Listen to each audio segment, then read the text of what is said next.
மண் வாசம் வீசும் எங்க ஊரு நல்ல ஊரு. ஊருக்குள்ள அப்பாவுக்கு பேரு நல்ல பேரு. எங்காத்தா ஒரு கோயில், எங்கப்பா அதில் சாமி. இதுதானே எங்களோட பூமி.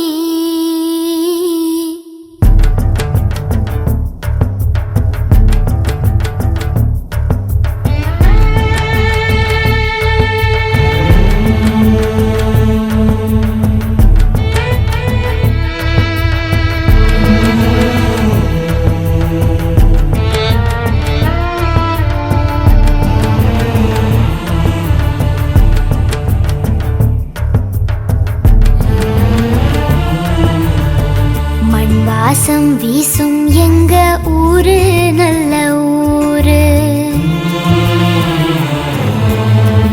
ஊருக்குள்ள அப்பாவுக்கு பேரு நல்ல பேரு. எங்காத்தா ஒரு கோயில், எங்கப்பா அதில் சாமி. எங்காத்தா ஒரு கோயில், எங்கப்பா அதில் சாமி. இதுதானே எங்களோட பூமி. மண் வாசம் வீசும் எங்க ஊரு நல்ல ஊரு. ஊருக்குள்ள அப்பாவுக்கு பேரு நல்ல பேரு.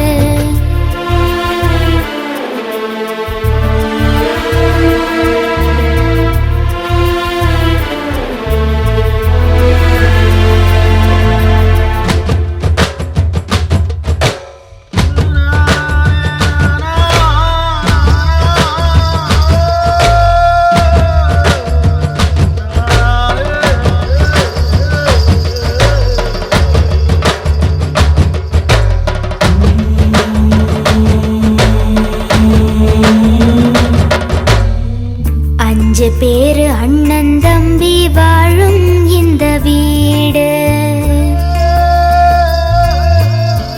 பாசத்துக்கு பஞ்சமில்ல நாளும் சொல்லி பாடு.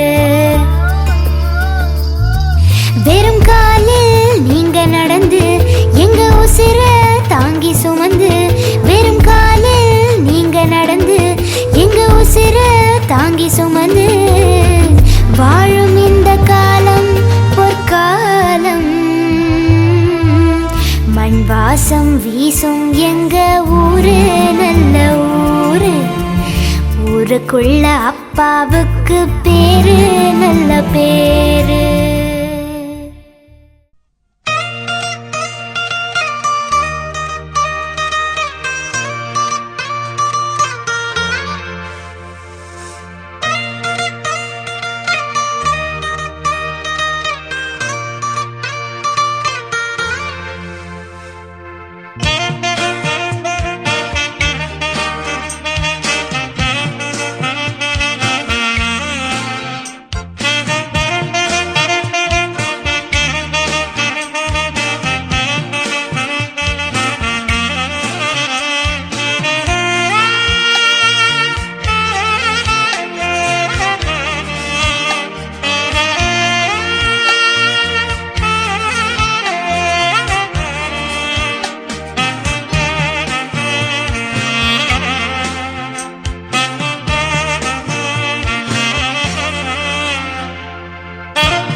தெரியும். ஆனாலும் எல்லோரும் சிரமம் பாராமல், பொங்கல் விழா இருந்தாலும் எல்லோரும் சிரமம் பாராமல் எங்கள் குடும்பத்து மேலே இருந்த ஒரு அன்பின் காரணமாகவும் அபிமானத்தின் காரணமாகவும் நாங்கள் அழைத்த அனைவருமே இங்கே வந்திருப்பது எங்களுக்கு மிகவும் மகிழ்ச்சியை தெரிவிக்கிறது, மகிழ்ச்சி அளிக்கிறது. நிகழ்ச்சிக்கு செல்வதற்கு முன்னால் எனது மாமாவை பற்றிய சிறு குறிப்பை வழங்க எனது துணைவியார் பிரியா அவர்களை அன்புடன் அழைக்கிறேன்.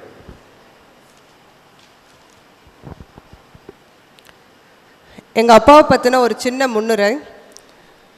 எங்கள் அப்பா கோதண்டராமப்பட்டினம் என்ற ஊரில் 1944ஆம் ஆண்டு பிறந்தார். அப்பா முத்துமேஸ்திரி, அம்மா சண்முகத்தம்மாள். தன் சிறிய வயதில் தந்தையை இழந்து மிகுந்த சிரமத்துக்கு இடையில் படிப்பை நிறுத்தாமல் படித்தார். 1965இல் 10ஆம் வகுப்பில் நல்ல மதிப்பெண்களுடன் தேர்ச்சி பெற்றார். அவரது கல்விக்கு உதவியது திரு கனகராஜ் வாத்தியார் அவர்கள். பட்டப்படிப்பு படிக்க வசதி இல்லாத காரணத்தால் பஞ்சாயத்து யூனியன் அலுவலகத்தில் வேலைக்கு சேர்ந்தார். 1969இல் வருவாய்த்துறையில் நிரந்தர வேலை கிடைத்து இளநிலை உதவியாளராக அறந்தாங்கியில் வேலைக்கு சேர்ந்தார். 1971 ஜூன் 6இல் திருமதி மீனா அவர்களுடன் திருமணம் நடந்தது. பின்னர் அதே ஆண்டில் அறந்தாங்கியில் ரெவின்யூ இன்ஸ்பெக்டராக பதவி உயர்வு பெற்றார். 1977இல் அறந்தாங்கியிலிருந்து புதுக்கோட்டைக்கு மாறுதலானார். 1980இல் மீண்டும் அறந்தாங்கிக்கு பணிமாறுதல் பெற்றார். பின்னர் துணை தாசில்தாராகவும் பதவி உயர்வு வகித்தார். இடையில் அவர் ஆசைப்பட்டபடி 1994இல் BA தமிழ் ஃபர்ஸ்ட் கிளாஸில் தேறினார். 1996இல் MA பப்ளிக் அட்மினிஸ்ட்ரேஷன் பட்டம் பெற்றார். 1996இல் தாசில்தாரிலிருந்து RDO டெப்டி கலெக்டராக பதவி உயர்வு பெற்றார். 2002ஆம் ஆண்டு DRO சப் கலெக்டராக சென்னையில் பதவியேற்று ஓய்வு பெற்றார். வேலையிலிருந்து ஓய்வு பெற்ற பின்னும் பல்வேறு நலத்திட்டங்களில் பங்கு வகித்தார். தன் 78ஆம் வயதில் 2022ஆம் ஆண்டு நம்மை விட்டு மறைந்தார். வரவேற்புரைக்கு முன்னதாக அனைவரும் வரிசையாக வந்து எனது மாமா அவர்களின் நிழல் படத்திற்கு மலர் தூவி மரியாதை செலுத்துமாறு கேட்டுக்கொள்கிறோம்.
திரு பாலகுரு அவர்களை வரவேற்புரை வழங்க அன்புடன் அழைக்கிறோம்.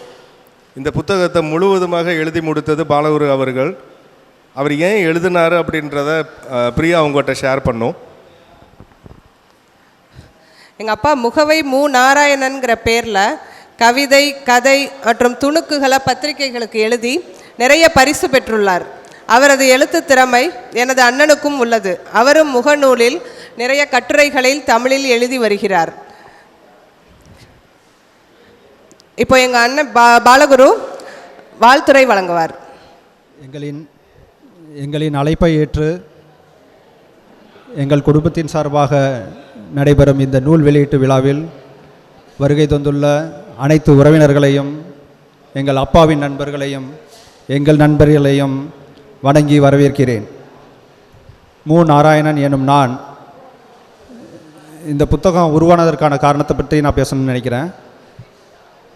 2 வருடங்களுக்கு முன்னால் ஜனவரி 14, 2023 அப்பா எங்களை விட்டு உடல் மூலமாக மறைந்த நாள். அதைத் தொடர்ந்து அந்த சோக நிகழ்வுகளில் எங்களுடைய நாட்கள் நகரும்போது 4 மாதம் கழித்து ஏப்ரல் முதல் வாரத்தில் அண்ணன் ஆனந்த் வந்து எனக்கு தொலைபேசி மூலமாக எனக்கு கான்டாக்ட் பண்ணி சொல்லும்போது, இன்றைக்கி விடிய காலையில் ஒரு கனவு வந்தது. அந்த கனவில் அப்பா என்னிடம் வந்து என்னோடய வாழ்க்கை வரலாறு கதையாக எழுதியிருக்கேன், இதை படித்து பார்த்துட்டு சொல்லு அப்படிங்கிற மாதிரி ஒரு கனவு வந்ததாக சொன்னாப்புல. அதை தொடர்ந்து அவர் சொன்னது வந்து, அப்பா உயிரோடு இருக்கும்போதே அவங்களுடைய வாழ்க்கை நூலை எழுதியிருக்கணும், அது முடியாமல் போயிடுச்சு, அந்த பணியை நம்ம செய்வோம், நீ சில கதைகள் எழுதி வருவதனால இந்த பணியை நீ செய்ய அப்படின்னு சொல்லும்போது நிச்சயமாக பண்ணலாம் அப்படின்ட்டு அதை உருவாவதற்கான வேலையை ஆரம்பித்தோம். அப்போ எங்களுக்கு முன்னாடி ஒரு எதிர்கேள்வி, ஒரு சுயசரிதை என்பது ஒரு பிரபலவனாராக இருக்கவர்கிட்ட தான் ஒரு சுயசரிதை பண்ணுவாங்க. ஒரு அரசியல்வாதி, இலக்கியவாதி, சினிமா பிரபலங்கள் இவரை பற்றிய சுயசரிதை தான் வந்திருக்கும். ஆனால் ஒரு சாதாரண ஒரு குடும்பத்துக்காக கஷ்டப்பட்டவரோட ஒரு சாமானிய மனிதனை பற்றி எந்த சுயசரிதையும் இது வரைக்கும் வந்திருக்காதுன்னு என்னுடைய எண்ணம்.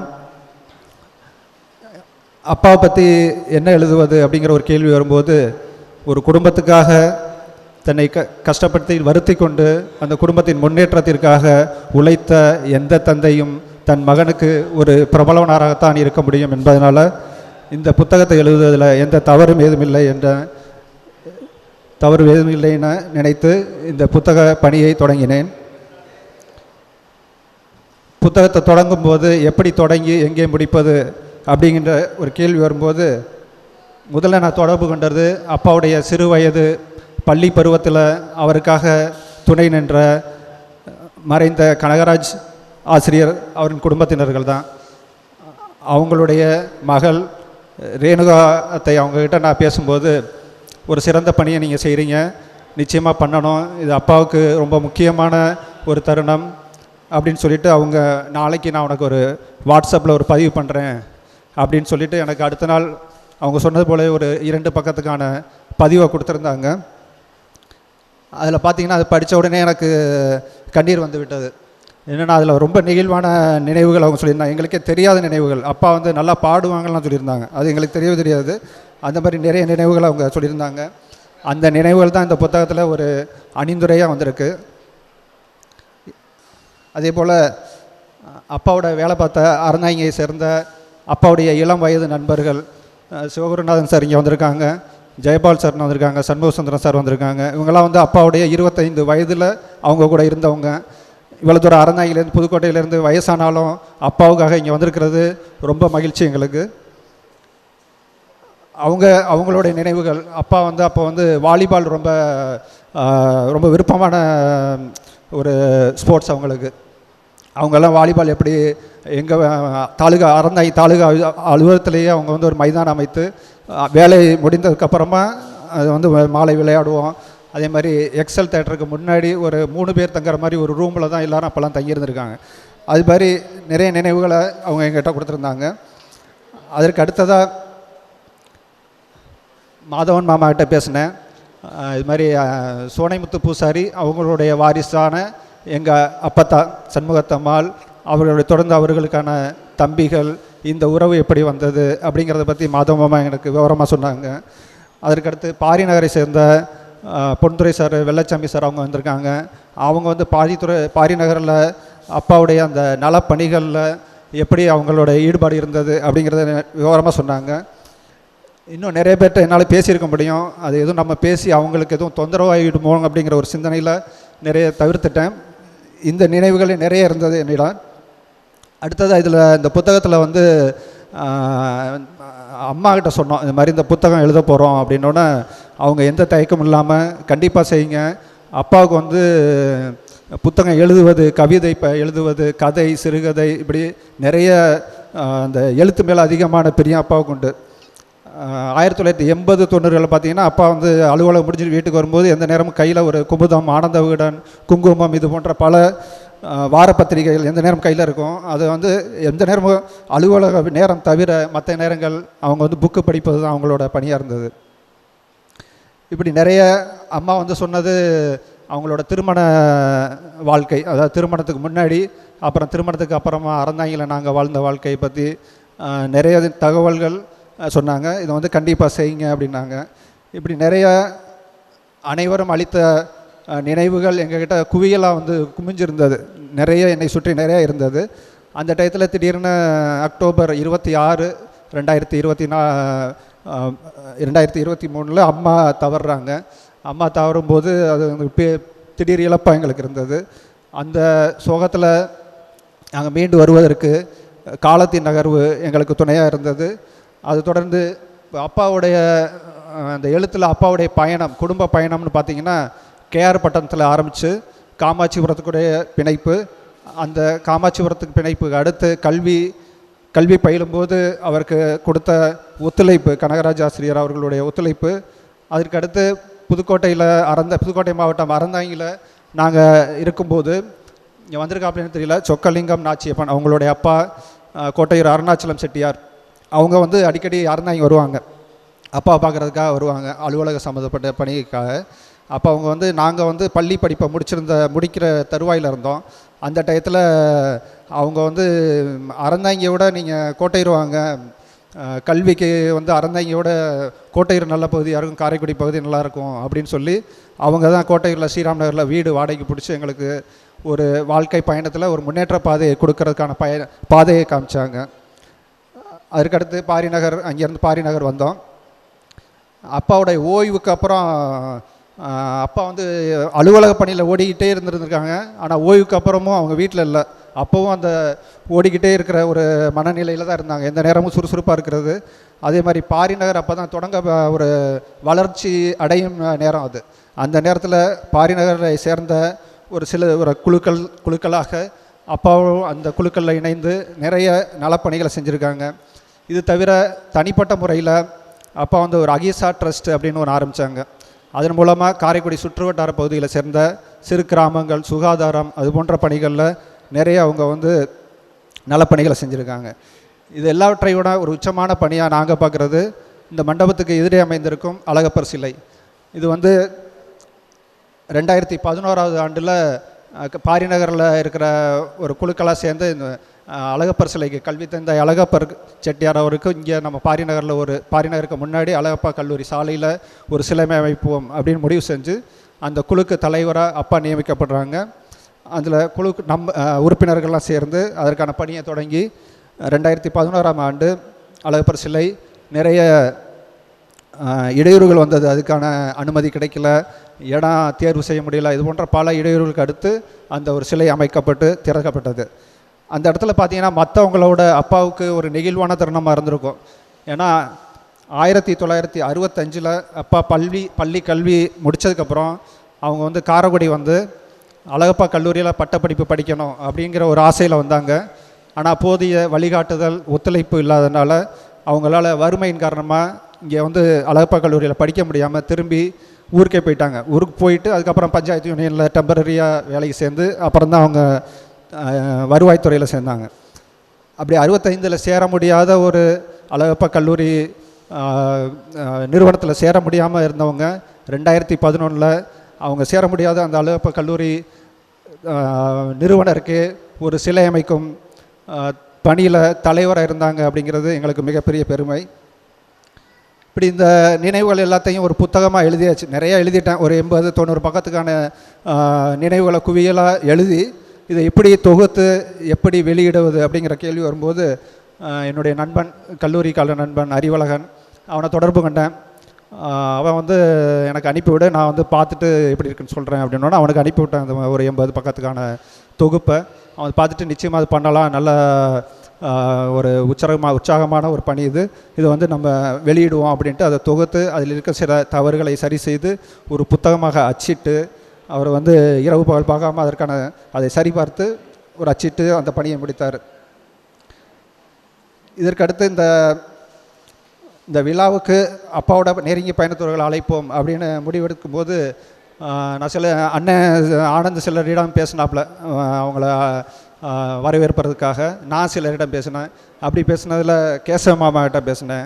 அவங்க வந்து மறுமனே நான் நிறைய நினைவுகள் இருக்குது, எனக்கு இப்போ நினச்சாலும் அழுக வந்துடும் அப்படிங்கிற மாதிரி அவங்க சொன்னாங்க. அதே மாதிரி வெள்ளச்சாமி மாமாக்கிட்ட பேசினேன். அவங்க வந்து நல்ல தருணத்தில் சிறந்த பணி செய்கிறீங்க மருமகனே அப்படின்னாங்க. ராஜேந்திர மாமாக்கிட்ட பேசினேன். அவங்க வந்து இன்னும் என்னோடய ஃபோனில் அத்தானோட நம்பர் வச்சுருக்கேன், அப்பப்போ எடுத்து பார்ப்பேன் அப்படின்ட்டு அவங்க நினைவுகள் சொன்னாங்க. அதே மாதிரி தாமர மாமா கிட்ட பேசினேன். அவங்களுக்கும் ரங்கநாத மாமாவுக்கும் முன்னாடியே நான் இதை எழுதும் பணி தெரியும். அவங்களும் என்னை ரொம்ப உற்சாகப்படுத்தினாங்க. அதற்கு அடுத்ததாக கிறிஸ் கிளப்பிலேருந்து வந்திருக்கும் அப்பாவின் நண்பர்கள், அவங்களும் ரொம்ப ஆர்வமாக அந்த விழாவில் நாங்கள் பங்கெடுத்துக்கிறோம் அப்படின்னாங்க. இப்படி அதே மாதிரி என்னுடைய நண்பர்கள் இங்கே வந்திருக்காங்க. அவங்கக்கிட்ட சொல்லும்போது எது வேலை இருந்தால் சொல்லி நாங்கள் வந்து செய்கிறோம் அப்படின்னு அந்த ஒரு ஆர்வத்தோடு எல்லோரும் வந்தாங்க. இது ஒரு புத்தகமாக அச்சிட்டு அவர் வந்து இரவு பகல் பார்க்காம அதற்கான அதை சரிபார்த்து ஒரு அச்சிட்டு அந்த பணியை முடித்தார். இதற்கடுத்து இந்த விழாவுக்கு அப்பாவோட நெருங்கிய பயணத்தோர்களை அழைப்போம் அப்படின்னு முடிவெடுக்கும் போது நான் சில அண்ணன் ஆனந்த் சிலரிடம் பேசினாப்புல அவங்கள வரவேற்பதற்காக. நான் சிலரிடம் பேசினேன். அப்படி பேசினதில் கேசவ மாமாக்கிட்ட பேசினேன். அவங்க வந்து மறுமனே நான் நிறைய நினைவுகள் இருக்குது, எனக்கு இப்போ நினச்சாலும் அழுக வந்துடும் அப்படிங்கிற மாதிரி அவங்க சொன்னாங்க. அதே மாதிரி வெள்ளச்சாமி மாமாக்கிட்ட பேசினேன். அவங்க வந்து நல்ல தருணத்தில் சிறந்த பணி செய்கிறீங்க மருமகனே அப்படின்னாங்க. ராஜேந்திர மாமாக்கிட்ட பேசினேன். அவங்க வந்து இன்னும் என்னோடய ஃபோனில் அத்தானோட நம்பர் வச்சுருக்கேன், அப்பப்போ எடுத்து பார்ப்பேன் அப்படின்ட்டு அவங்க நினைவுகள் சொன்னாங்க. அதே மாதிரி தாமர மாமாக்கிட்ட பேசினேன். அவங்களுக்கும் ரங்கநாத மாமாவுக்கும் முன்னாடியே நான் இதை எழுதும் பணி தெரியும். அவங்களும் என்னை ரொம்ப உற்சாகப்படுத்தினாங்க. அதற்கு அடுத்ததாக கிறிஸ் கிளப்பிலேருந்து வந்திருக்கும் அப்பாவின் நண்பர்கள், அவங்களும் ரொம்ப ஆர்வமாக அந்த விழாவில் நாங்கள் பங்கெடுத்துக்கிறோம் அப்படின்னாங்க. இப்படி அதே மாதிரி என்னுடைய நண்பர்கள் இங்கே வந்திருக்காங்க. அவங்கக்கிட்ட சொல்லும்போது எது வேலை இருந்தால் சொல்லி நாங்கள் வந்து செய்கிறோம் அப்படின்னு அந்த ஒரு ஆர்வத்தோடு எல்லோரும் வந்தாங்க. அவரோட அப்பா மீது அன்பு பாராட்டுவது ரொம்ப பெருமையாக இருக்குது எங்களுக்கு. இந்த விழா உங்களுக்கு அப்பா பற்றிய ஒரு நூல் வெளியீட்டு விழாவாக தெரியும். ஆனால் எங்களுக்கு அதை கடந்து அப்பாவுடன் பயணித்த உங்கள் அனைவருக்கும் நாங்கள் செய்யும் நன்றி பாராட்டு விழாக இதை பார்க்குறோம். மீண்டும் உங்கள் அனைவரையும் எங்கள் குடும்பத்தின் சார்பாக வணங்கி வரவேற்கிறேன். நன்றி, வணக்கம். எனது மாமாவை போலவே பாலகுருவும் நிறைய தூய தமிழில் எழுதி வருகிறார். அவரை ஃபேஸ்புக்கில் ஃபாலோ பண்ணுறவங்களுக்கு தெரியும், நிறையா கட்டுரைகள் எழுதி வருகிறார். அந்த ஒரு குவாலிஃபிகேஷனே போதும், இந்த புக்கை நீங்கள் முழுமையாக எழுதுங்கன்னு சொன்னோம். இன்றைக்கி அந்த புக்கு அதனால தான் இந்த விழா இன்றைக்கி நாங்கள் ஏற்பாடு பண்ணியிருக்கோம். தேங்க்யூ பாலகுரு. அடுத்ததாக புத்தகத்தை வெளியிடுவதற்காக புதுக்கோட்டையிலிருந்து வந்திருக்கும் திரு சிவகுருநாதன் அவர்கள், முதுகுளத்தூரிலிருந்து வந்திருக்கும் திரு கனகராஜ் வாத்தியார் அவர்கள் மகன் சேகர் அவர்கள், திரு மாதவன் சித்தப்பா, திரு சோபா ரங்கநாதன் சித்தப்பா, பாரிநகர் திரு வெள்ளைச்சாமி, முனைவர் அர்ஜுனன், பிரின்சிபல் இன்சார்ஜ் அனைவரையும் மேடைக்கு வருமாறு அன்புடன் அழைக்கிறோம். அவர்களிடம் புத்தகத்தை வழங்குவதற்காக எனது மாமாவின் பேரன் பேத்திகள் அனைவரையும் காவிய வர்ஷினி, லிவானா ஸ்ருதி, அதிராஸ்ரீ, தீக்ஷிதா, பவன் நாராயண், அனன்யாஸ்ரீ அனைவரையும் மேடைக்கு வருமாறு அழைக்கிறோம்.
திரு அறிவழன் அவர்கள் இந்த நூலை அச்சிட்டு வழங்கியவர்கள். இவர் இந்த நூலை உருவாக்கிய கதை மற்றும் அதை பற்றிய நிகழ்வு பற்றி சிறு உரை வழங்க அன்புடன் அழைக்கிறோம். எங்கள் வாழ்வும் எங்கள் வளமும் மங்காத தமிழென்று சங்கே முழங்கு என்கிற பாவேந்தன் பாரதிதாசனினுடைய கவிதை வரிகளுக்கு இணங்கவும், மானமும் அறிவும் மனிதர்க்கு அழகு என்று தமிழ் சமூகத்தினுடைய பண்பாட்டு வெளியில் ஒரு மாபெரும் புரட்சியை உருவாக்கிய தந்தை பெரியார் அவர்களுடைய சொற்களுக்கு இணங்கவும், ஊருக்கு ஒரு கோவில் கட்டி போகிற வருவோர் பசி போக்குகிற செட்டிநாட்டு மண்ணின் பாரம்பரியத்தை பின்தொடர்ந்து இந்த மாலையில் இங்கு வருகை தந்திருக்கிற உங்கள் அனைவருக்கும் என்னுடைய அன்பான மாலை வணக்கங்கள். இந்த விழா ஒரு வித்தியாசமான விழா அப்படின்னு நினைக்கிறேன். நம்ம பொதுவாக அடிக்கடி சந்தித்திராத, அடிக்கடி பார்த்திராத ஒரு முற்றிலும் மாறுபட்ட ஒரு விழாவாக காட்சி அளிக்கிறது. அதனால் இதில் ஒரு பெரிய ஒழுங்கையோ அல்லது ஒரு சம்பிரதாயமான விஷயங்களையோ நம்ம பார்க்க முடியாது இந்த விழாவில். ஆனால் இது ரொம்ப ஒரு முக்கியமான விழா அப்படின்னு நான் பார்க்குறேன். இந்த நூலை தொகுத்து அதை அச்சிட்டவன் அப்படிங்கிற பெருமை எனக்கு உண்டு.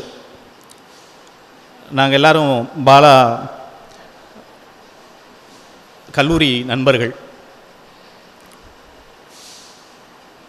ஏன் இந்த விழாவுக்கு அந்த மாதிரியான ஒரு வேறுபட்ட தன்மை இருக்கிறது அப்படின்னு பார்த்தோம் அப்படின்னு சொன்னால், நம்ம பொதுவாக இன்றைய நவீன உலகத்தில் எல்லாமே உறவுகளையும் நட்புகளையும் மறந்து தனித்தனியாக அவர்களுடைய வாழ்க்கையை வாழ்வதற்கான போராட்ட களத்தில் இருக்கிறதுனால குடும்ப உறவுகள், அதனுடைய முக்கியத்துவம், இதை பற்றியெல்லாம் பெரிய அளவில் ஒரு தாக்கம் விளைவிக்கக்கூடிய இடத்துல நாம் இல்லை. அதுலேயும் ரொம்ப குறிப்பாக சொல்லப்போனால் தாய் தந்தையரை, அப்பா அம்மாவை பற்றிய நினைவுகள், அவங்க இறந்த பிறகு அவங்கள பற்றிய நினைவுகளை தொகுத்து ஒரு நூலாக்கணும் அப்படிங்கிற எண்ணமே ஒரு மிகப்பெரிய வேறுபாடான விஷயம். எவ்வளோ பேர் நம்ம எவ்வளோ பெரிய ஊரில், எவ்வளோ பெரிய ஒரு சமூகத்தில் எத்தனை பேர் அந்த மாதிரி சிந்திச்சிருக்கோம் அப்படிங்கிறது ஒரு கேள்விக்குறியான விஷயம். அப்போ பாலாவோ இல்லை அண்ணன் ஆனந்தோ இல்லை தங்கை சண்முகப்பிரியாவோ அந்த மாதிரி ஒரு வேறுபாடான ஒரு தளத்தை சிந்தித்திருக்கிறார்கள் அப்படின்னு நினைக்கும் போதே அது ஒரு பெருமைக்குரிய விஷயமாக இந்த இடத்துல படுது. அதனால் இந்த விழா ஒரு மிக முக்கியமான விழா. பண்பாட்டு சூழல்லையும் சில மாறுதல்களை கொடுக்கக்கூடிய, இங்கே வந்திருக்கக்கூடிய இளம் தலைமுறை அவங்க இதை பார்ப்பாங்க.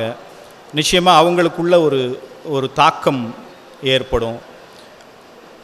அப்பா அம்மாவை, பெற்றோரை மதித்து அல்லது பெற்றோரை வணங்கி அவர்களுடைய நினைவுகளை எல்லாம் ஒரு குறிப்பாக்கி ஒரு நூலாக தொகுத்து வெளியிடுறாங்க அப்படிங்கிற அந்த ஒரு பார்வை இருக்கு இல்லையா, அதை அவங்க பார்க்கும்போது நிச்சயமாக அவங்க மனசுக்குள்ளே ஒரு மிகப்பெரிய தாக்கம், குறைந்தபட்சம் இங்கே வந்திருக்கக்கூடிய ஒரு 15 இளம் தலைமுறை குழந்தைகளுக்கு உருவாகும் அப்படின்னு சொன்னால் அதுவே ஒரு பெரிய புரட்சிகரமான மாற்றமாக இருக்கும் அப்படின்றது எனக்கு தோணுது. இப்போ இந்த நூலை பற்றி ஒரு சின்ன சின்ன குறிப்புகள், இந்த நூலில் உருவான விதம், இதை பற்றி நம்ம கொஞ்சம் உங்கள் கூட பகிர்ந்துக்கணும் அப்படின்னு நான் ஆசைப்பட்றேன். சென்னையில் எனக்கு ஒரு நண்பன் இருந்தான். நண்பன் ஒரு நாள் காலையில் ஒரு அவசரமான ஒரு 8:30 காலை 8:30 மணிக்கு எனக்கு அலைபேசியில் தொடர்பு கொள்கிறான். தொடர்பு கொண்டு அந்த பையன் என்னை விட ரொம்ப சின்ன பையன்தான். ஒரு 30 வயது மதிக்கத்தக்கவர் அந்த இளைஞர்னு வச்சுக்கலாம். அந்த பையன் வந்து என்னை கூப்பிட்டு, நல்லா இருக்கீங்களா அண்ணே அப்படின்னா. நல்லா இருக்கேன் தம்பி அப்படின்னு. வீட்டில் அண்ணி குழந்தைங்கள்லாம் எப்படி இருக்காங்க? எல்லோரும் நல்லா இருக்கோம் தம்பி. பாப்பா எப்படி படிக்கிறா அப்படின்னு கேட்டான். இது எல்லாத்தையும் கேட்டு முடிச்சுட்டு நானும் அதுக்கு பதில் சொல்லிட்டேன். சரி, சரளமாக வழக்கமாக ஏதோ செய்தி சொல்கிறதுக்காகவோ இல்லை எதுக்கோ கூப்பிட்றான் அப்படின்ட்டு சொல்லும்போது, கடைசியாக முடிக்கும்போது, அதாவது அந்த அந்த அந்த அழைப்பு முடிய போகிற தருணம் அப்படின்னு வச்சுக்கோங்களேன். ஏன்னா காலையில் அதிகாலையில் அப்பா இறந்துட்டாங்க. நண்பகலில் ஒரு 3 மணிக்கு நாங்கள் வந்து இறுதிச் சடங்கு பண்ணுறோன்னே வந்துருங்க அப்படின்னு சொல்லிட்டு வச்சாப்புல. எனக்கு வந்து ஏதோ ஒரு திகில் படத்தை பார்த்த மாதிரி இருந்துச்சு. அந்த பையன் வச்சுட்டாரு. ஆனால் எனக்கு வந்து அது ஒரு பெரிய ஒரு அதிர்ச்சியான ஒரு விஷயமா, இவ்வளவு ஒரு அமைதியோடையும் இவ்வளவு ஒரு தெளிவோடையும் வாழ்க்கையை அணுகக்கூடியவர்கள்லாம் இருக்காங்களா அப்படிங்கிற மாதிரி எனக்கு தோணுச்சு. இந்த விஷயங்களெல்லாம் தந்தையார் இறந்து போயிருக்கக்கூடிய சூழலில் ஒருத்தங்கிட்ட பேசும்போது அந்த பையன் வந்து, நீங்கள் எப்படி இருக்கீங்க, பாப்பா எப்படி படிக்கிறா, அண்ணி எப்படி இருக்காங்க, இப்படி தன்னோட குடும்பத்தை பற்றி கேட்டுட்டு ஒரு இயல்பான உரையாடலை நடத்திட்டு அதுக்கப்புறம் கடைசியாக வந்து இந்த செய்தியை பரிமாறுறான். அந்த அந்த இறப்புக்கு போய் அந்த இறுதிச் சடங்கெல்லாம் முடித்த பிறகு நான் வந்து ரொம்ப கூர்ந்து ரொம்ப கூர்மையோடு அந்த பையனை வந்து கவனிக்க ஆரம்பித்தேன். இது எல்லாத்தையுமே வந்து ரொம்ப சிறப்பாக, எந்த பெரிய அளவில் அவன் வந்து அதற்கான அந்த ஒரு மெனக்கடல் அப்படின்னு சொல்லுவோம்ல, அல்லது ஒரு பெரிய துயரத்தில் இருப்போம். தந்தை இறந்த பிறகு நாம் வந்து ஒரு பெரிய துயரத்தில் இருப்போம். யாராக இருந்தாலும் சரி, தந்தை இழந்தவர்கள் படக்கூடிய துன்பம் அப்படிங்கிறது மிகப்பெரியதாக இருக்கும். அந்த இழப்பை பற்றி பெரிய அளவில் அக்கறை காட்டாமல் ஒரு இயல்பான உரையாடலை நடத்திட்டு அவன் ஏன் இப்படி செய்கிறான், அதுக்கு பின்னாடி இருக்கக்கூடிய உளவியல் என்ன அப்படின்னு பார்க்கும்போது கடைசியாக ஒரு 2-3 நாளைக்கு பிறகு அது தெரிய வருது. என்ன சொல்கிறாங்கன்னா, இந்த பையன் வந்து அவங்க அப்பா வந்து அந்த பையனுக்கு எப்போவுமே சொல்லிகிட்டே இருக்கார், என்னுடைய இறப்புக்கு வந்து அழுகக்கூடாது. நிச்சயமாக எனக்கு வந்து இப்போ கூடிய விரைவில் நான் வந்து இப்போ இறக்க போகிறேன். உடல் நலம் சரியில்லாமல் இருந்தார் அவர். நான் கூடிய விரைவில் இறக்க போகிறேன். என்னுடைய இழப்பில் வந்து குறிப்பாக என்னுடைய குழந்தைகள் வந்து அழக்கூடாது. என்னுடைய இறுதிச் சடங்கை வந்து ஒரு கடமையாக இங்கே வந்திருக்கக்கூடியவர்களையெல்லாம் வந்து முறையாக கவனித்து அவங்களையெல்லாம் வந்து ஒரு நெறிப்படுத்தி என்னுடைய இறுதிச் சடங்கை நடத்தணும், அழக்கூடாது அப்படிங்கிற ஒரு உறுதிமொழியை வந்து அவர் வாங்கியிருக்காரு அந்த தந்தையார். இப்போ அவருடைய முதிர்ச்சி அதை கடைபிடிக்கணும் இல்லை. அவர் தந்தைக்கு நம்ம உறுதிமொழி கொடுத்துருக்கோம் அப்படிங்கிறது வேறு விஷயம். ஆனால் அதை கடைபிடிக்கிறது அப்படிங்கிறது ரொம்ப மிக கடினமான ஒரு விஷயமா இருக்கும். அதனால் அந்த பையன் வந்து அதை செஞ்சார். அதுக்கப்புறம் ஒரு 3-4 நாளைக்கு பிறகு வந்து அவர் கடும் துயரத்தோடு பெருங்குரல் எடுத்து வீட்டில் வந்து கிட்டத்தட்ட ஒரு 2 மணி நேரம் 3 மணி நேரம் அடக்க முடியாமல் அழுது தீர்த்தார் அப்படிங்கிறத வந்து நான் கேள்விப்பட்டேன். அது எதுக்கு சொல்கிறேன் அப்படின்னா, மரணம் அப்படிங்கிறது அப்பா நாராயணன் அவர்கள் மரணித்த காலத்தில் இதே மாதிரியான ஒரு பொங்கல் வேளையில் தான் ஊருக்கு வந்திருக்கும்போது இந்த மாலையில் ஒரு செய்தி வருது. வந்து பாலகுருவினுடைய கைகளை பிடித்துக்கிட்டு அந்த துயரத்தை விசாரிக்கிற பொழுது பாலகுரு வந்து என்கிட்ட சொன்னான், அப்பா வந்து இந்த மாதிரியான ஒரு நீண்டகால படுக்கை அல்லது நோய்வாய்ப்பட்டு இருக்கிற நிலையை விட அவர் வந்து மரணம் வருவது வந்து ஓரளவுக்கு நிறைவளிக்கக்கூடியதாக தான் இருக்குது அறிவு அப்படின்னு பாலா சொன்னான். அந்த சொற்களில் இருக்கக்கூடிய முதிர்ச்சியை வந்து நான் அந்த பையன் முன்னாடி நம்ம பேசின அந்த பையனை ஒப்பீடு செய்யக்கூடிய அளவில் இருந்துச்சு. பாலா அப்படி ஒரு முதிர்ச்சியோடு அன்றைக்கி வந்து பேசினான். ஏன்னா நீண்ட காலமாக படுக்கையில் இருக்கிறது வந்து ஒரு பெரிய மன அழுத்தத்தை கொடுக்கக்கூடியது. அது வந்து ஒருத்தருக்கு மட்டும் இல்லை, பிறருக்கும் குடும்பத்தில் இருக்கக்கூடிய அனைவருக்குமே அது மன அழுத்தம் தரக்கூடியது அப்படிங்கிற விஷயத்தையும் வந்து அன்றைக்கி அன்றைய நாள்லேயே அவன் வந்து பாலா வந்து பகிர்ந்துக்கிட்டப்போ அந்த பாலாவினுடைய முதிர்ச்சி, அவனுடைய வளர்ப்பு, இதை பற்றியெல்லாம் வந்து நம்ம நிறைய உண்மையிலே வந்து பெருமைப்படக்கூடிய ஒரு ஒரு நிறைவான ஒரு முதிர்ச்சியான வாழ்க்கையை வாழக்கூடிய குழந்தைகளை தந்தையார் பெற்றிருக்கிறார், அப்பா பெற்றிருக்கிறார் அப்படிங்கிறதும் ஒரு பெருமையாக, எங்களை போன்ற நண்பர்களுக்கும் அது ஒரு பெருமையாக இருக்குது.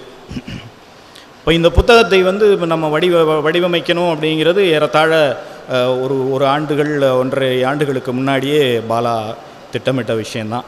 அவனும் கிட்டத்தட்ட ஒரு பாதி எழுத்தாளர் ஆகிட்டுருக்கான். கொஞ்சம் கொஞ்சமாக வந்து சமூக இணையதளங்கள்லாம் எழுதிக்கிட்டு இருக்கக்கூடிய ஒரு சூழலில் அந்த நூலை பற்றிய குறிப்புகள், புகைப்படங்கள் எல்லாமே வந்து சேருது. நான் வந்து ஒரு 7 புத்தகங்கள் எழுதியிருக்கேன். நானே எழுதி வெளியிட்டிருக்கேன். வெவ்வேறு பதிப்பகங்கள் அதை வெளியிட்டிருக்கு. இந்த ஒவ்வொரு புத்தகத்தை பதிப்பிக்கும் போதும், ஒவ்வொரு புத்தகத்தினுடைய அவுட்புட்டை, ஃபர்ஸ்ட் டிராஃப்ட் அப்படின்னு சொல்லக்கூடிய அந்த முதல் வரைவை வந்து நம்ம பார்க்கும்போதும், அதை படிக்கும்போதும் நமக்குள்ள ஒரு மிகப்பெரிய ஒரு உற்சாகம், மகிழ்ச்சி இதெல்லாம் தோன்றும். கலவையான உணர்வுகள் தோன்றும். அது எந்த மாதிரியான புத்தகம் அப்படிங்கிறத பொறுத்து அதற்கேற்ற உணர்வுகள் வந்து நமக்கு கிடைக்கும். இப்போது இந்த நூல் குறிப்பு வந்து என்னுடைய கைக்கு வந்த பிறகு, தேங்க்ஸ், இந்த நூலை பற்றிய குறிப்புகள் பாலா எழுதியிருக்கான். ஒரு ஃபஸ்ட்டு டிராஃப்டை வந்து எனக்கு அனுப்பும்போது அந்த நூலை வந்து ரொம்ப ஒரு இயல்பாக படிக்க ஆரம்பித்தேன்னு வச்சுக்கோமே. திருத்தங்களுக்காக படிக்கிறது. அது வந்து ஒரு நிறைவான ஒரு முதிர்ச்சியான வாழ்க்கையை வாழக்கூடிய குழந்தைகளை தந்தையார் பெற்றிருக்கிறார், அப்பா பெற்றிருக்கிறார் அப்படிங்கிறதும் ஒரு பெருமையாக, எங்களை போன்ற நண்பர்களுக்கும் அது ஒரு பெருமையாக இருக்குது. இப்போ இந்த புத்தகத்தை வந்து நம்ம வடிவமைக்கணும் அப்படிங்கிறது ஏறத்தாழ ஒரு ஆண்டுகள் 1.5 ஆண்டுகளுக்கு முன்னாடியே பாலா திட்டமிட்ட விஷயந்தான். அவனும் கிட்டத்தட்ட ஒரு பாதி எழுத்தாளர் ஆகிட்டுருக்கான். கொஞ்சம் கொஞ்சமாக வந்து சமூக இணையதளங்கள்லாம் எழுதிக்கிட்டு இருக்கக்கூடிய ஒரு சூழலில் அந்த நூலை பற்றிய குறிப்புகள், புகைப்படங்கள் எல்லாமே வந்து சேருது.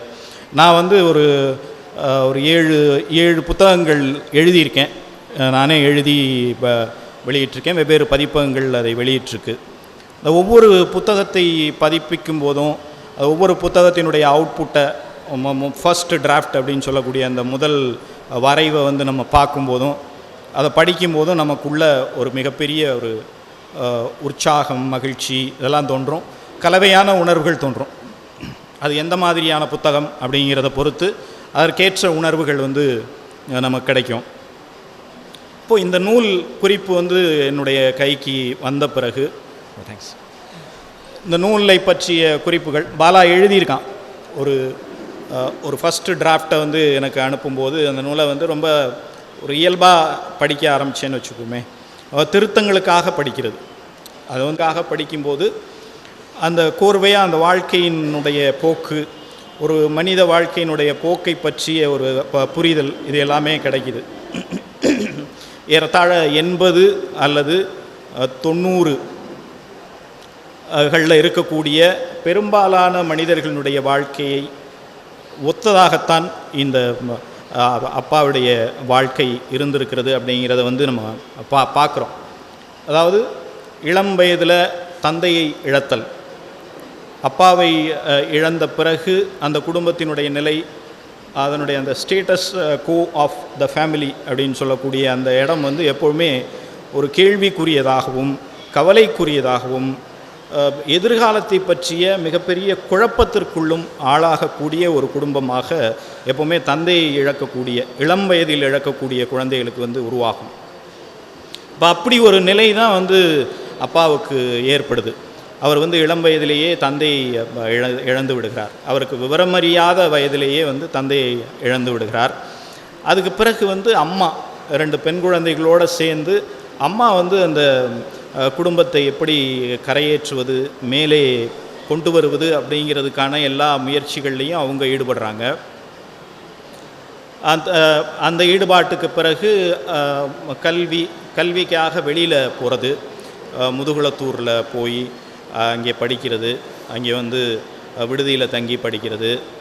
அதற்கு பிறகு வந்து வேலைக்காக முயற்சி செஞ்சு வெவ்வேறு காலகட்டங்களில் எப்பொழுதுமே சமூகத்தில் இருக்கக்கூடிய பல்வேறு நன்மைகளை அல்லது சமூக அக்கறையுடைய மனிதர்களுடைய துணையோடு ஒரு வேலையை பெற்றுக்கொள்வது, அதுக்கு பிறகு தன்னுடைய குடும்பத்தை கவனித்து கொள்வது, அந்த குடும்பத்தை கவனித்து கொள்வதற்கு பிறகு திருமண வாழ்க்கை, அதில் வந்து யாரெல்லாம் வந்து பங்காற்றுகிறார்கள் அப்படிங்கிற விஷயத்தையும் வந்து அதில் நம்ம பார்க்குறோம். காமாட்சிபுரம் மக்கள் இங்கே இருப்பீங்க, அதே மாதிரி முதுகுளத்தூர், காமாட்சிபுரம் அந்த பகுதியை சேர்ந்த மக்கள் எல்லாமே வந்து அந்த நூலை வந்து ஒரு இயல்பாக ஒரு திருத்தங்களுக்காக படித்தாலும் அந்த மனிதர்களோடு, அந்த மனிதர்களுடைய உளவியலோடு ரொம்ப நெருங்கி போகக்கூடிய ஒரு நிலை வந்து ஏற்பட்டது. ஏன்னா இப்போ காமாட்சிபுரம் அப்படிங்கிறது எனக்குள்ளே வந்து ஒரு காட்சியாக அங்கே இருக்கிற மனிதர்கள், அங்கே இருக்கிற மனிதர்களுடைய உளவியல், அவங்க வந்து அப்பாவுக்கு எந்த மாதிரியாக உறுதுணையாக இருந்தார்கள், பொருளாதார ரீதியாக உறுதுணையாக இருந்தார்கள் அப்படிங்கிறது மட்டுமே எப்போவுமே உறுதுணை இல்லை. மாரல் சப்போர்ட் அந்த இடத்துல வந்து அவங்களே வந்து ஒரு சம்பவத்தை சொல்லும்போது, தாயார் இறந்து போன ஒரு காலகட்டத்தில் திடீர்னு வந்து காமாட்சிபுரத்தை சேர்ந்த ஒரு உறவினர் வந்து அப்பாவினுடைய மாமாவாக இருக்கும்னு நினைக்கிறேன், அப்பாவினுடைய கைகளில் வந்து ஒரு 10,000 ரூபாய் பணத்தை கொடுத்து அதை அந்த இறுதிச் சடங்குகளுக்காக வச்சுக்கணும் அப்படின்னு சொல்கிறாங்க. அதாவது அந்த நேரத்தில் வந்து பொருள் இல்லாமல் இல்லை, பணம் இல்லாமல் இல்லை, பணம் இருக்குது, இது பண்ணுறது இருக்குது. ஆனால் அந்த மாதிரி ஒரு மாமா மாதிரியான ஒரு நெருங்கிய உறவினர்களிடத்திலிருந்து வரக்கூடிய அந்த ஒரு மாரல் சப்போர்ட் அப்படிங்கிறது வந்து எப்பொழுதுமே நம்ம வாழ்க்கை முழுவதும் ஒரு உறுதுணையாக இருக்கக்கூடிய விஷயமாக நம்ம பார்க்கலாம். அந்த மாதிரி தான் அப்பாவுடைய வாழ்க்கையிலையும் காமாட்சிபுரத்து மக்கள் அவங்களுடைய வாழ்க்கை, அவங்க எப்படியெல்லாம் வந்து அவருடைய வாழ்க்கை போக்கில் வந்து உதவிகரமாக இருந்திருக்கிறார்கள், அவருடைய வாழ்க்கையை எப்படி மேம்படுத்தினார்கள் அப்படிங்கிறது எல்லாமே இதில் வந்து நமக்கு ஒரு பெரிய ஒரு பாடமாக நமக்கு வந்து கிடச்சிருக்கு. இது வந்து இதை வந்து ஒரு இயல்பான ஒரு புத்தகமாக படிக்க ஆரம்பித்து அதுக்கு பிறகு நம்ம அந்த 7-8 புத்தகங்கள் உருவாக்கிய மனநிலை, அது நிறைய பயணக்கட்டுரை இருக்குது, பெரிய ஆய்வு நூல் இருக்குது, சிறுகதைகள் தொகுப்பு இருக்குது, இதெல்லாமே நான் பண்ணியிருக்கேன். அப்போ இதில் வந்து நமக்கு வந்து ஒவ்வொரு நூலை வெளியிடும் போதும், ஒவ்வொரு நூலை வந்து நம்ம வரைவுக்குள் உள்ளாக்கி நம்ம அதை வந்து ஃபஸ்ட் சைல்டாக பார்க்கும்போதும் நமக்கு ஏற்படக்கூடிய மனநிலை அப்படிங்கிறது வந்து வேறு மாதிரி இருக்கும். ஆனால் அது எல்லாத்தையும் தாண்டி இந்த நூலில் வந்து பெருசாக வந்து திருப்பங்கள் இல்லை, பெரிய ஒரு டிராமட்டிக்கல் சேஞ்சஸ் இல்லை, இது ஒரு புனைவு இல்லை, இது ஒரு இயல்பான எளிமையான நம்முடைய சமூக மனிதனுடைய வாழ்க்கை. அப்போது இந்த வாழ்க்கையிலிருந்து நமக்கு என்ன பாடங்கள் கிடச்சிருக்கு, என்ன தாக்கங்களை இந்த நூல் உருவாக்குது அப்படின்னு பார்க்கும்போது, அந்த ஒரு ஒழுங்கான வாழ்க்கை அப்படிங்கிறத வந்து இந்த நூல் முழுவதுமே நம்ம வந்து என்னால் வந்து உணர முடிந்தது. அப்போது அதனுடைய தாக்கம் ஒரு கடுமையான ஒரு விளிம்பு நிலையில் இருக்கக்கூடிய கிராமங்களிலிருந்து வந்தவர்கள், கல்வியை கரம் பிடித்து கல்வியை பற்றி கொண்டு மேலேறி ஒரு அரசு வேலைக்கு போய் ஏறத்தாழ கிட்டத்தட்ட வந்து ஒரு கலெக்டர் கேடரில் ரிட்டையர்ட் ஆகக்கூடிய சூழல் அப்படிங்கிறது வந்து அதற்கான உழைப்பு, அதற்கான மனநிலை, இது எல்லாமே வந்து ரொம்ப அற்புதமான விஷயங்களாக இருக்கும் அப்படிங்கிறத வந்து என்னால் உணர முடிஞ்சது. அப்போது இந்த இயல்பான மனிதர்களுடைய வாழ்க்கை, இந்த மனிதர்கள் உருவாக்கி கொடுத்த மேடை அல்லது கட்டமைப்பு, இதுதான் வந்து இன்றைக்கு ஒரு மிகப்பெரிய இடங்களில் நம்மளை கொண்டு போய் அமர்த்தி இருக்குது அப்படிங்கிறதையும் இப்போ அப்பா நாராயணன் அவர்களுடைய வாழ்க்கை, அவர்களுடைய அந்த ஒழுங்கான வாழ்க்கை தான் இன்றைக்கி வந்து ஒரு நெய்வேலி லிக்னைட் கார்ப்பரேஷனுடைய ஒரு பொது மேலாளராக நண்பன் பாலாவை அமர்த்தி இருக்கிறது. அவர் கற்றுக் கொடுத்த அல்லது அவரிடமிருந்து உருவாகிய பல்வேறு விஷயங்கள், அவனை வந்து அந்த மாதிரி உருவாக்குறதுக்கான எல்லா வாய்ப்புகளும் இருந்திருக்கு. அது மாதிரி இந்த ஒரு நூல் வந்து ஒரு மிகச்சிறந்த உதாரணம் மட்டும் இல்லை, இது வந்து இதை படிக்கும்போதே நமக்குமே வந்து ஒவ்வொருத்தருடைய வாழ்க்கையை பற்றியும் நம்முடைய வாழ்க்கையை நம்ம வந்து அதில் தேடி கண்டுபிடிக்க முடியும். நம்முடைய தந்தையரின் வாழ்க்கையை வந்து அதிலிருந்து தேடி கண்டுபிடிக்க முடியும். அதனால் இது வந்து ரொம்ப சம்பவங்களால் தொகுக்கப்பட்ட நூல் அப்படிங்கிறத விட அதையெல்லாம் தாண்டி இது ஒரு மிகப்பெரிய உளவியல் தாக்கத்தையும் ஒரு மிகப்பெரிய ரோல் மாடல் அப்படின்னு சொல்லக்கூடிய அளவில் ஒரு மாதிரி வாழ்க்கையாக முன்வைக்கப்படுகிற வாழ்க்கை அப்படிங்கிறதுலையும் எனக்கு வந்து எப்பொழுதுமே மிகப்பெரிய நம்பிக்கை உண்டு. இப்போது அதுக்கு அடுத்து அப்பாவினுடைய வாழ்க்கை நிறைவுற்றது அப்படின்னு சொல்லலாம்.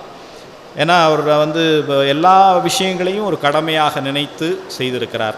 தன்னுடைய குழந்தைகளுடைய கல்வியாக இருக்கட்டும், தன்னுடைய குழந்தைகளுடைய திருமண வாழ்க்கையாக இருக்கட்டும், அவர்களுடைய கல்விக்காக அவர் என்னெல்லாம் செய்திருக்கிறார், எப்படிலாம் வந்து காம்ப்ரமைஸ் பண்ணி இருக்கிறார் அப்படிங்கிறதையெல்லாம் வந்து இந்த நூலில் வந்து பாலா சொல்லியிருக்கிறான். அதையெல்லாம் வந்து அவதானித்து தான் வந்து பாலா சொல்லியிருப்பான் அப்படின்னு நினைக்கிறேன். அப்போ இது ஒரு மாதிரி வாழ்க்கையாக இருந்திருக்கிறது அப்படிங்கிறது ஒரு பக்கம். ரெண்டாவது வந்து இந்த மாதிரி வாழ்க்கையை தாண்டி இதை வந்து அவர் கடத்தி விட்டு சென்றிருக்கிறார். இந்த நூல் இந்த மாதிரி ஒரு நூலை எழுதி வெளியிடணும், இந்த மாதிரி ஒரு முன்னுதாரணமாக தந்தை தாயை பற்றிய குறிப்புகளை வந்து ஒரு நூலாக்கி அதை வந்து உறவினர்கள் நண்பர்கள் எல்லாரையும் கூப்பிட்டு அதை வெளியிடணும் அப்படிங்கிற எண்ணமே வந்து ஒரு சமூக எண்ணம். அது வந்து ஒரு சோஷியல் கான்சியஸ் அப்படின்னு தான் நான் நினைக்கிறேன். அதனால் அப்பா விட்டு சென்ற அந்த பணிகள் அவர் வந்து ஒரு அறக்கட்டளை நடத்தியிருக்கிறார் கல்விக்காக.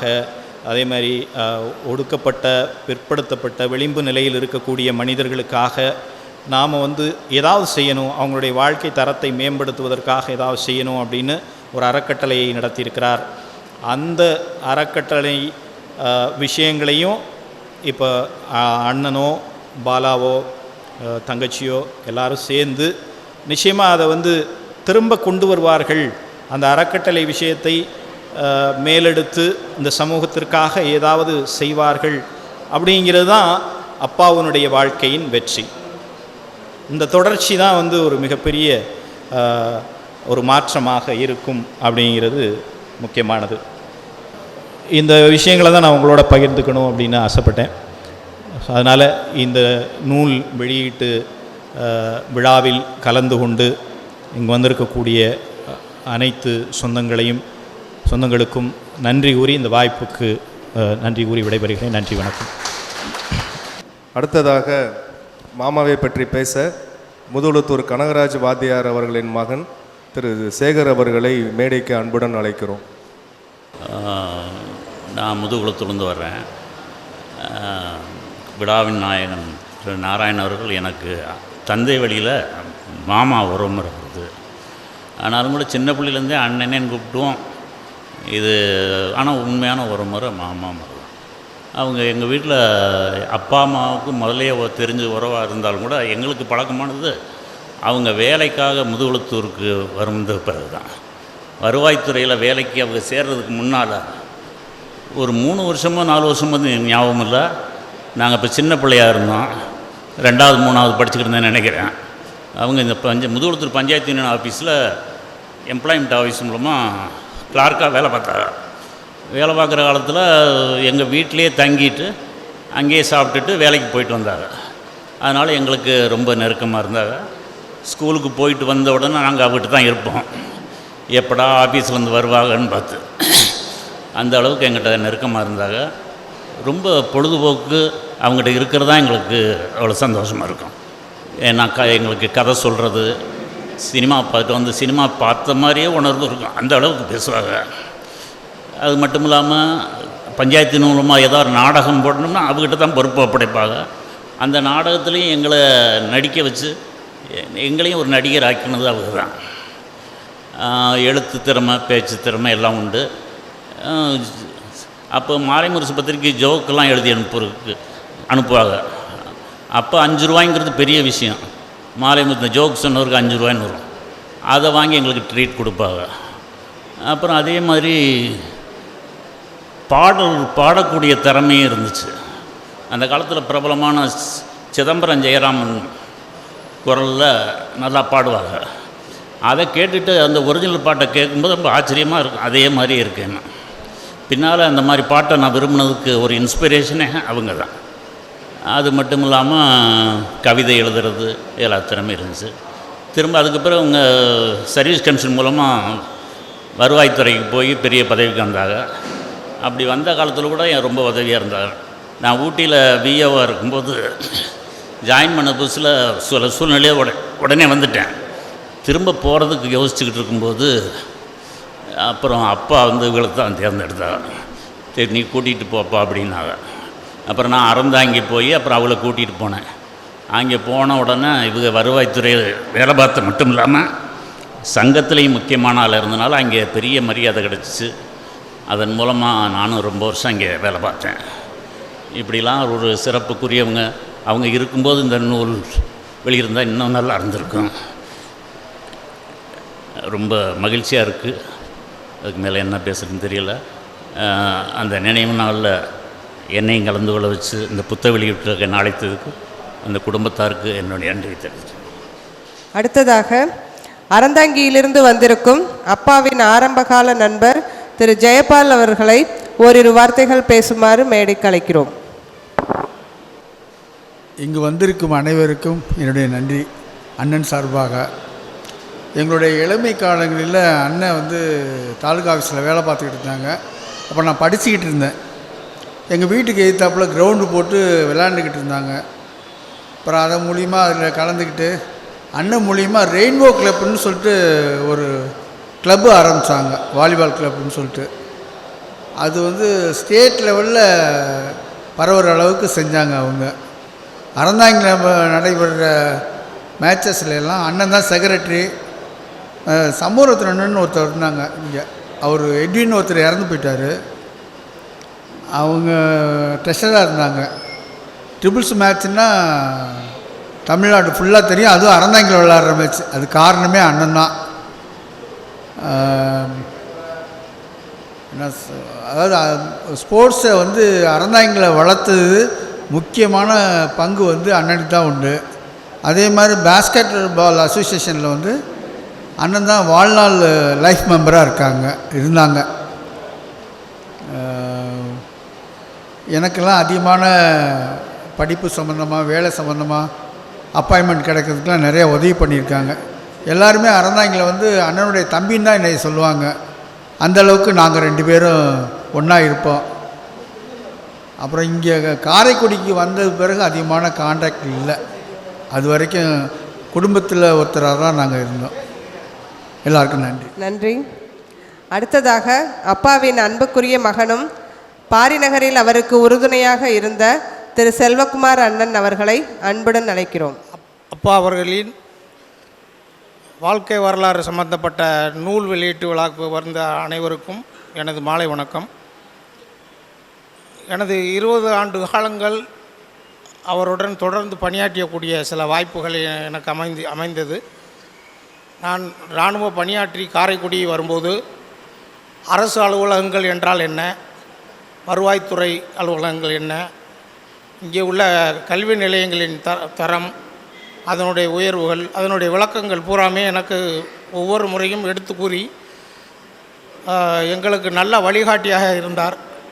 அதுவும் அல்லாமல் சுயநலத்தோடு பொதுநலம் தேவை என்பது போல அவர் சுயநலத்தை விட பொதுநலத்தில் அதிக ஈடுபாடு கொண்டவர்.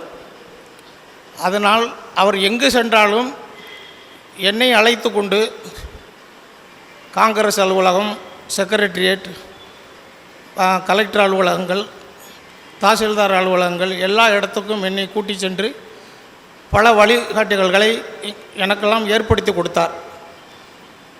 அதோடு அருகிலேயே நான் குடியிருப்பதாலும் அவர் தாய், நான் பிறந்த ஊரில் அவர் தாய் பிறந்த அந்த ஒரு பிரிய உணர்வோடும் எங்களுக்கு நிறைய வழிகாட்டுதல்கள், அதுபோன்று பொதுநல சங்கங்கள், கிறிஸ் கிளப்பு போன்ற சில